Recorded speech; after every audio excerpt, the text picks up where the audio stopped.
Just a quick overview of AutomateMyTask. You can learn more about it at the link above my head.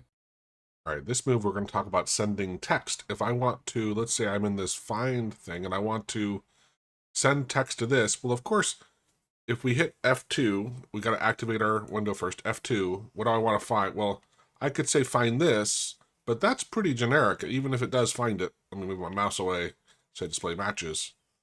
Yeah, it's going to struggle with that because it's just white, right? That might show up in a lot of places, nothing found. So let's do this again. I can hit F2, I activate this. I can either hit F3 and recapture it or just hit F2, which is what I would do. And let's say I'm going to look for this, right? I'm going to look for the what and move away. Now, display matches. Hey, look, it found it. This is where using an offset comes in really handy, because if I send text to this what, that's not going to be any good. So I will want to do an offset. This is going to go to the right. And as I click this, you'll see it's moving the dot a bit over to show you where the offset is. So I might move it up a hair. Oop. Now, if I put in and test, there, it sent the text to that.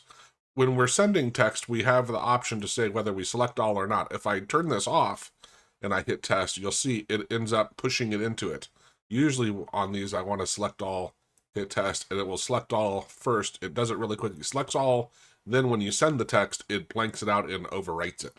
So those are some of the fun options with sending text. It works pretty reliably. Just remember, the offset's your friend in this case, because usually the edit field you're sending to, it's not something that you can easily find. It's usually often a blank thing.